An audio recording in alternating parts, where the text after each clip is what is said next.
Good afternoon, everybody. Thank you for giving me the opportunity to speak to everybody today. You already heard the introduction, so I won't repeat that. Today I'm going to talk about the digital transformation agenda for Armenia and how we will build an e-society. So the things we'll look at. First of all, what do we mean by digital transformation for the Armenian context based on where we are today? I will briefly introduce the digital architecture that we've built in collaboration with our Estonian colleagues. And I will touch on two key areas of focus for us. The first one is user-centric digital services, which I'm sure many of you already know about. And the second one is the cybersecurity, and briefly at the end, just some thoughts on how this can integrate with the banking sector and the e-economy at large. So the vision we have is to use the data that we collect or that already exists to build higher quality digital services for citizens and residents in Armenia. This is the global vision we have.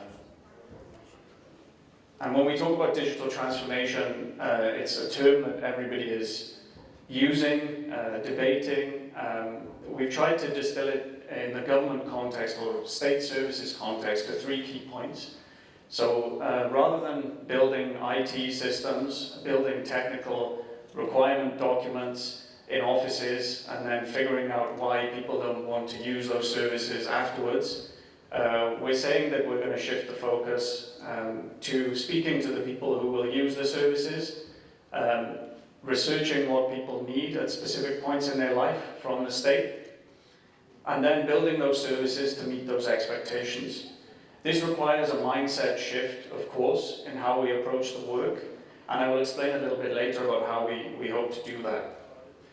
So there's a lot of targets here. I won't go through every single one. I'll touch on the first one, electronic identity. If anyone here has built a system or an IT or product, you will know that authenticating the users is the first thing you do, and it requires some different things, sometimes face, sometimes fingerprint, sometimes other things. We want to introduce an authentication system in Armenia that will be used by 1 million people by 2025. It's ambitious, I know. Moving to the bottom on the left, enforcing the only once principle. When you give some data to the state, for example, where you live, you should not have to repeat that data again. And that is absolutely important to us when we build the digital services standards for the future. Skipping across again to the bottom right, we will establish a digital services portal or gateway, which will contain key information and service signposting for people during particular points in their life. And of course, they will be supported by analytics and KPIs, so we know whether people actually use, or if they do use, do they enjoy using those services. How will we do this? It's a big question. The information architecture of Armenia was developed in collaboration with our Estonian partners. And the key message I want to put forward here is that there are 4 layers and supporting pillars here. It's an architectural diagram, but in real life it means that we are not providing a centralized solution or team or platform, but providing standards, tools, and guidance for state agencies to innovate at their own pace. This is very important for us because if we do everything ourselves in one team, it may work for 1 year or 2 years, but then that knowledge needs to disseminate through all of the state structures. We need to have digital capabilities, and it will not work unless we work to enable the state structures to build digital platforms and products. Specifically on e-identity, this layer will provide an electronic identity solution that can be used via a central portal across all state services and private sector in the future, we hope. I will explain a little bit more about what that will be when I give you the progress update. The second part is the delivery channels. This is my sphere. This will be providing state agencies with tools, templates, guidance, and components that can be reused when building state services. Things like design kits, layouts, frameworks, so that when people interact with government, they get a consistently high-quality experience. This will then be supported by the integration channel, which will be modeled on the Estonian X road, if anybody's heard of that. We already have the technical base in Armenia, so it will be the information exchange between various state bodies, ensuring that the databases and registers are secure and mapped appropriately so data is not repeated. And the final layer is the infrastructure, which will be both a set of guidance, standards, and in some cases technical solutions so that state agencies spend less time buying servers and more time on building high quality services for end users. This obviously requires a change in how people do things, and we don't kid ourselves, we know it's a very big challenge. And in order to support that, we're putting in the legal framework to start with. Right from the beginning, again, our colleagues from Estonia who've given us some great advice over this period, they also did this back in the day. We have 4 key laws. The Public Information Law, which will regulate what state bodies keep what information and in what format and how.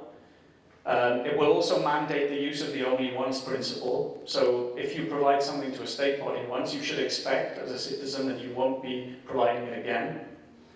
The second is the law on the population registry, which is the unique identifier of all the people who live or are citizens of Armenia. This will allow us to provide services, but of course that law needs to ensure that the state register is secure and that no data can be compromised. So there's a lot of stuff behind that.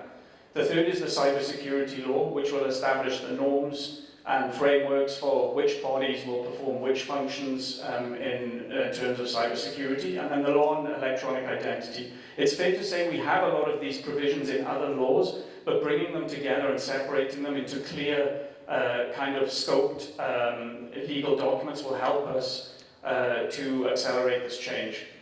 So I have 5 minutes left, so I'll be very quick. Putting users first, for our team specifically in terms of user-centered design, we will be creating standards for state agencies based on the Danish and the British model that will help them to consider not IT systems, but citizens' needs in terms of life events. For example, I'm having a child, owning a car, or becoming a citizen. You will then probably be familiar with the design process that we will follow here, which will start with user research and discovery. So interviewing, speaking to real users and finding out what they need from the state. Identifying needs, and this could be a mix of clear content and services, things like planning for pregnancy, registering a birth, etc. And then we move to building, and when I say build, I don't mean creating a technical specification, I mean creating a roadmap for the product management inside the state agency that will know, for example, in the next 1 year, what things do we hope to achieve? Which of them are fast, which of them are small, which of them can we build ourselves, which ones do we need to create a tender for, and so on. This should bring us to a position where the quality of service we provide in terms of services and guidance is of a higher standard. I will skip across later and tell you what we've done so far on this, but for the cybersecurity aspect, we're starting with partnership and building capacity, so that will include training for state agencies and the private sector, and then moving on to the physical establishment of a CERT center for emergency response and threat intelligence. And of course an incident management center. When we get incidents from critical infrastructure, what do we do? What process do we follow? Of course, eventually this might be handed over to another body, but we want to build the foundations inside the agency so that this cybersecurity effort becomes something that will last. Of course then, cyber drills, exercises, and reporting mechanisms. A lot of this stuff will be built into the legal acts that I mentioned earlier as well. What have we done so far? Because I'm saying we're going to do a lot of stuff, but we've already done quite a bit. So in terms of electronic identity, there is a new generation passport and ID card tender being worked on right now with international partners, which will also include NFC functionality. The creation of the YESM identification portal, which will be a standard gateway for all public services to use as a login so that each one doesn't build their own. This prototyping is underway, and a quite important point that a number of banks and telecom providers will be shortly signing a memorandum of understanding that will eventually take the ownership of this YESM identity system and hopefully drive its use in the private sector as well. This is very important because otherwise it just remains something on the side that the state created. For the user-centered design aspect, we've started a pilot on the Birth of a Child project, and the design layout, the design kits, code kits, content guidance framework is in progress, and we'll release the first version of that online in the coming months. And we want to avoid the practice of copy and pasting legal laws and expecting people to read it and understand what we mean. So this is very important to highlight. In terms of integration infrastructure, the cloud data classification process is underway. That means we're going to hopefully determine which data can be held in cloud and which should not be held in the cloud, to avoid this analysis being done over and over again every time a service is being built. And it should allow us to expand our use of more off-the-shelf tooling, which will in turn lead to less time spent on custom development when a solution already exists. For the cybersecurity block, the team is in place, and we have a couple of experts, one from Canada, one from France. Both have moved to Armenia to build the CSIRT and the incident response team. And we're working on some joint training programs with various other entities, including TUMO. I'll skip this slide for the moment. I just wanted to pose the question to everybody here because I'm not an expert on the banking sector, but in my mind when I was thinking about this question, if we are generating and storing a lot of data related to citizens, people, transactions, finance, I wonder how we might start to link that up to provide more effective banking services. Obviously the first one that comes to mind is open banking, and I know there's steps being taken in Armenia for that. But what else could we use this data for, and how do we make sure that people feel that it's being protected? I think this is an interesting topic that unfortunately we don't have time to discuss now, but I hope that as a result of this we will lay the foundations for private sector banks and financial institutions to innovate on the improvements that we have made in state services. I'll skip this. What do we want to give the end user? So quicker access to state services based on where they are in their life.